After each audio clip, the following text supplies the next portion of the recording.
and welcome to another tip of the day where we pick a random page from maintenance and reliability best practices, give you a practical tip that you can hopefully utilize. Let's see what today's number is from page 1 to 700, randomly in maintenance and reliability best practices. Vote for your favorite, follow along in your book, and our number is 696, way in the back of the book. Ooh, man, we might, oh no, nope, there's actual data on 696.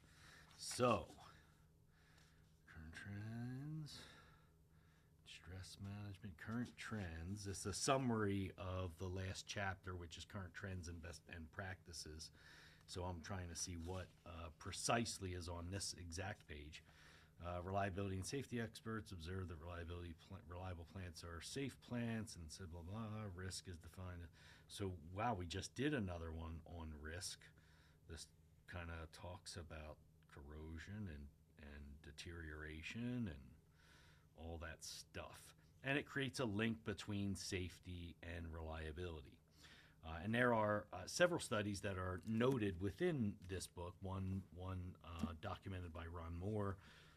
And another one through, I forget exactly what the organization is, but there are very specific studies referenced within maintenance and reliability best practices that make a correlation between safety and the maintenance organization being proactive. And it makes common sense, right? So if there's a breakdown and the plant needs to operate, we feel a certain amount of pressure to get the plant back up and running. And in order to effectively, in our head, get the plant up and running as quickly as possible, we may make mistakes or cut corners inadvertently, which creates a risk from a safety perspective. If we plan, schedule, and execute work, we have more time to do that work accurately. Now, there may be a culture in the organization of, even if there's a breakdown, take your time, always be safe. However, sometimes we still feel that pressure as a maintenance organization because we don't want to be the cause of longer or delayed downtime. And so even if there's not actual pressure, there may be perceived pressure as a maintenance trade staff person.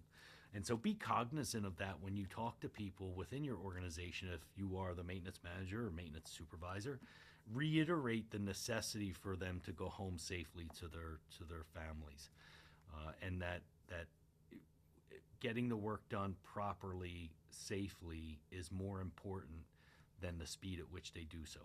The line's going to be down a whole lot longer if an injury takes place, and so they're not really giving the benefit that you may think, or they may think, and that may still just be a perception internally to them. So it's very important for us to be repetitive in the messaging of always go home safely every day.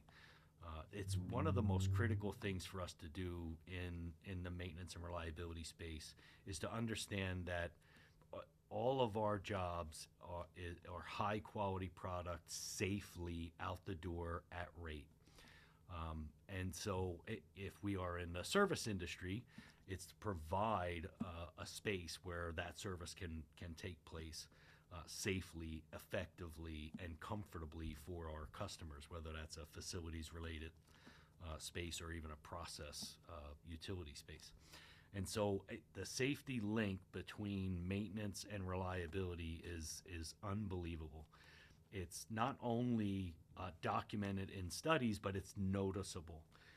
If you have any experience in this space, you know after about 5 minutes of walking through a plant what the culture is like, what their safety program is probably like, and very quickly can realize how that links together. And a safe plant is a reliable plant. A reliable plant is a safe plant. Those things are synonymous. So focus on safety, not just for the sake of your plant, but for the sake of your most valuable assets. Go make tomorrow better than today.